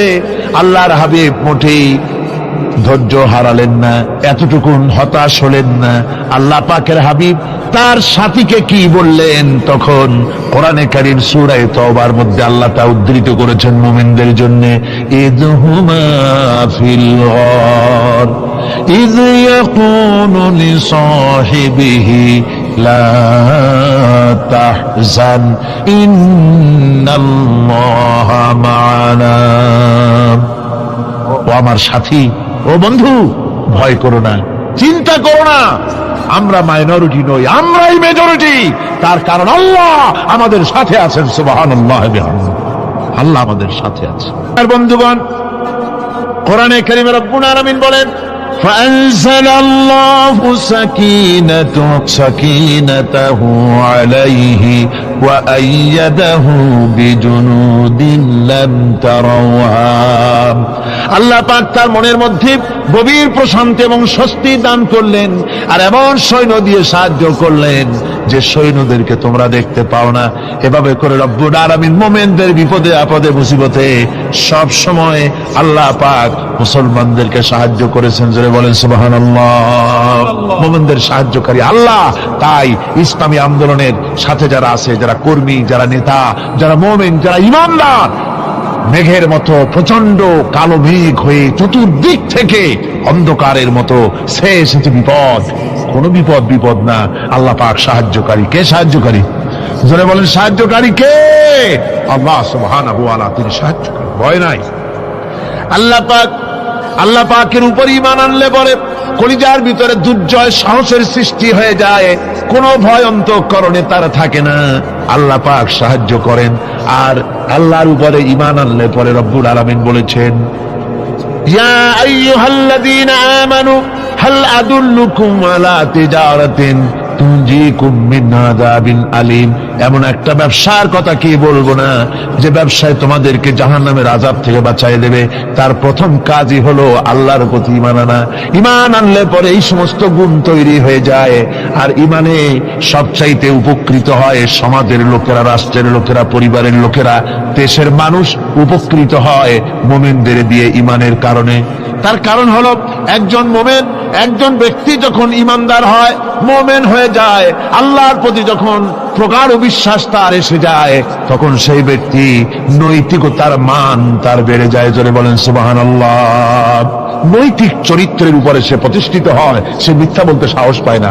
মুমিন ব্যক্তি মিথ্যা বলতে সাহস পায় না। কেন পায় না? মিথ্যা বলতে সাহস পায় না, ঠকাতে সাহস পায় না, ওজনে কম দিতে সাহস পায় না, শয়তানি বদমাশি করতে সাহস পায় না। তার কারণ হলো আল্লাহ পাক বলে দিয়েছেন, মুমিন কোরআনের ভিতরে পড়েছে, ইয ইয়াতালাক্কাল মুতালাক্কিয়ানি আনিল ইয়ামিনি ওয়া আনিশ শিমালি কাঈদ। দুজন নিয়ন্ত্রণকারী ফেরেশতা তোমার ডানে এবং বামে বসে বসে তোমাকে নিয়ন্ত্রণ করছে। কোথায় যাও, কি করো, এই ফেরেশতারা বসে বসে সব দেখতেছে। মা ইয়ালফিযু মিন কাওলিন ইল্লা লাদাইহি রাকীবুন আতীদ। মানুষ এমন কোন কথা বলে না যা ফেরেশতারা রেকর্ড না করে, সব রেকর্ড হয়ে যায়। তাই মুমিন ব্যক্তি দায়িত্বহীন কথা বলতে পারে না। মুমিন ব্যক্তির চরিত্র ভালো হয়ে যায়, সে যে কথা বলে বুঝে শুনে কথা বলে, সে যে ওয়াদা করে বুঝে শুনে ওয়াদা করে। যেহেতু সবকিছুর জবাব কিয়ামতে দিতে হবে। কোথায় দিতে হবে? কোথায় দিতে হবে? কিয়ামতে আল্লাহর দরবারে জবাব দিতে হবে। মহান আল্লাহ রাব্বুল আলামিন বলেছেন, ওয়ালাকাদ খালাকনাল ইনসানা ওয়া না'লামু মা তুওয়াসবিসু বিহি নাফসু। মানুষ সৃষ্টি করেছি আমি, তার অন্তঃকরণের ভিতরে ওয়াসওয়াসা কি হয় আমি জানি। এই জন্য মুমিনেরা মনের ভিতরে কোনো খারাপ কল্পনাও করতে পারে না। খারাপ কল্পনা করলেও তার হিসাব দেওয়া লাগবে আল্লাহর কাছে। কার কাছে? ওয়াইন তুবদু মিন আনফুসিকুম আও তুখফুহু ইউহাসিবুকুম বিহিল্লাহ। আল্লাহ বলেন, মনের মধ্যে যেসব কল্পনা করো তা প্রকাশ করো আর গোপন রাখো, ওইটার হিসাব নিব আমি আল্লাহ পাক। কিয়ামতের দিন আমার কাছে হিসাব দিতে হবে। বন্ধুগণ, এই জন্য মুমিন যারা, মুমিনদের চরিত্র প্রতিষ্ঠিত হয়, মুমিনদের ধারণা থাকে যেখানেই যাই না কেন, যেখানেই বসি না কেন, সেখানেই আল্লাহ, আল্লাহ ছাড়া কোনো জায়গা নাই। আছে নাকি? আছে। আল্লাহ পাক বলেন, মা ইয়াকুনু মিন নাজওয়া সালাসাতিন ইল্লা হুয়া রাবিউহুম। তোমরা যেখানে তিনজন মিলে পরামর্শ করো, মনে রেখো তিনজন নও, ওখানে চতুর্থ সত্তা আমি রব্বুল আলামিন তোমাদের কাছে আছি। সব শুনিয়ার দেখি, পাঁচজন যেখানে হও সেখানে আমি ষষ্ঠ। এর থেকে যদি কম হও, এর থেকে যদি বেশি হও, বান্দারে তুমি আছো যেখানে আমি আল্লাহ আছি সেখানে। উপায় নাই, সব জায়গায় আমি দেখতে পাচ্ছি। শুধু তাই নয়, রাত্রিবেলায় মানুষেরা গোপনে পরামর্শ করে, করে না? করে কিনা? রাতে রাতে পরামর্শ করে, এক জায়গায় বসে, হলের মধ্যে, পাহাড়ের মধ্যে, কোন জায়গায় বসে পরামর্শ করে। কি পরামর্শ? ইসলামী আন্দোলনের লোকদের মারবে, কোথায় তাদের ধরবে, কোথায় তাদের অত্যাচার করবে, এই সমস্ত পরামর্শ করে। আল্লাহ পাক বলছেন, শুনুন, আল্লাহ রাব্বুল আলামিন বলেন, وهو معهم إذ يبيتون ما لا يرضى من القول وكان الله بما يعملون محيطا আল্লাহ পাক বলেন তিনি তো ঠিক সেই সময়ও তোমাদের কাছে থাকেন যখন তোমরা নিজেদের ঘরের মধ্যে বসে কোন এক জায়গায় বসে আল্লাহর মর্জির খেলাফ পরামর্শ করো, আল্লাহ তখনও তোমাদের কাছে থাকেন। আল্লাহর ইহাতা থেকে, আল্লাহর কর্তৃত্ব থেকে বেরিয়ে যাওয়ার কোনো উপায় নাই। সুতরাং গোপনে বলেন, প্রকাশ্যে বলেন, যেভাবেই যা কিছু করা হোক না কেন, আল্লাহর কাছে আমাদের সমস্ত অপরাধগুলি ধরা হয়ে যায়। আর এটাই হচ্ছে ইমানের সীমা পরিসীমা। তিলকা হুদুদাল্লাহ ফালা তা'তাদুহা, তিলকা হুদুদুল্লাহ, এটাই হচ্ছে আল্লাহর সীমানা। ইমানের এই সীমারেখা বজায় রেখে ইমানের উপরে মজবুত করে কোনো ব্যক্তি, পরিবার, সমাজ, রাষ্ট্র যদি তৈরি হয়, তাহলে সেই সমাজই শান্তি আসে, সেই সমাজই আরাম আসে, সেই রাষ্ট্র শান্তিপূর্ণ হয়, সেখানে দিন কায়েম হয়, মানুষ সুখ সমৃদ্ধি খুঁজে পায়। আল্লাহুম্মা আমিন। রব্বানা যালামনা أنفسنا وإن لم تغفر لنا وترحمنا لنكونن من الخاسرين আয় আল্লাহ তাআলা, তোমার পবিত্র কালামুল্লাহ শরীফের, তোমার পবিত্র কালামের ব্যাখ্যা করে তোমার বান্দাদেরকে সাথে নিয়ে আমরা সব গোলামেরা একত্রিত হয়ে তোমার দরবারে হাত তুলেছি। মেহেরবানি করে আমাদের আলোচনা, জিকির, আজকার, তেলাওয়াতের সওয়াব রাসূল করিম সাল্লাল্লাহু আলাইহি ওয়াসাল্লামের রূহ মুবারকে পৌঁছায় দাও। আয় আল্লাহ তাআলা, আমাদের মধ্য থেকে যাদের মা বাপ দুনিয়া থেকে বিদায় হয়ে গেছে, কবরগুলিকে জান্নাতের টুকরায় পরিণত করে দাও রব্বুল আলামিন। আয় আল্লাহ তাআলা, সারা জীবন গুনাহ করে করে আমরা আমাদের জীবন নষ্ট করে ফেলেছি, দয়া করে আমাদের তামাম জিন্দেগির গুনাহ খাতা মাফ করে দাও। রব্বানা তাকাব্বাল মিন্না ইন্নাকা আনতাস সামিউল আলিম ওয়া তুব আলাইনা ইন্নাকা আনতাত তাওয়াবুর রহিম। সুবহান রাব্বিকা রাব্বিল ইজ্জাতি আম্মা ইয়াসিফুন ওয়া সালামুন আলাল মুরসালিন আলহামদুলিল্লাহি রাব্বিল আলামিন। ওয়াজআল آخر كلمتنا عند الموت لا إله إلا الله محمد رسول الله والذين يؤمنون بما أنزل إليك وما أنزل من قبلك। মুমিন হচ্ছে সেই সব লোক, মুত্তাকি হচ্ছে তারা যারা তোমার উপরে নাজিলকৃত কিতাবের উপর ঈমান এনেছে এবং এর আগে যত কিতাব আসছে সমস্ত কিতাবের উপর ঈমান এনেছে, তারাই হচ্ছে মুত্তাকি, তারাই হচ্ছে মুমিন। আল্লাহ পাক বলেন, নাযালা আলাইকাল কিতাবা বিল হাক্কি মুসাদ্দিকান লিমা বাইনা ইয়াদাইহি। আল্লাহ তোমার প্রতি সত্য সহকারে যে কিতাব নাজিল করেছেন আর এর পূর্বে আগত সকল কিতাবের উপরে এর সত্যতা প্রমাণ করেন। এ কোরআন হচ্ছে আগের যত কিতাব নাজিল হয়েছে সমস্ত কিতাবের সত্যতা প্রমাণকারী কিতাব। এই জন্য মুমিনদেরকে বলতে বলা হয়েছে, কুল আমান্না বিল্লাহি ওয়া মা উনজিলা আলাইনা ওয়া মা উনজিলা আলা ইব্রাহিম ওয়া ইসমাঈলা ওয়া ইসহাক ওয়া ইয়াকুব ওয়াল আসবাত।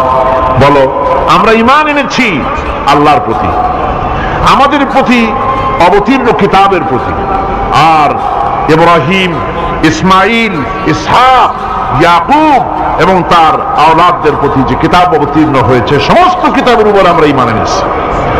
وما أوتي موسى وعيسى والنبيون من ربهم لا نفرق بين أحد منهم ونحن له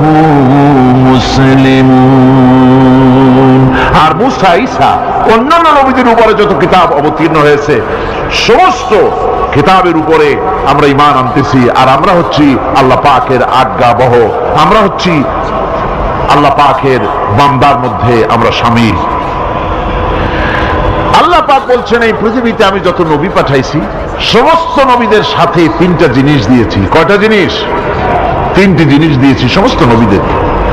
লাকাদ আরসালনা রুসুলানা বিল বায়িনাতি ওয়া আনজালনা মাআহুমুল কিতাবা ওয়াল মিজানা লিয়াকুমান নাসু বিল কিসত।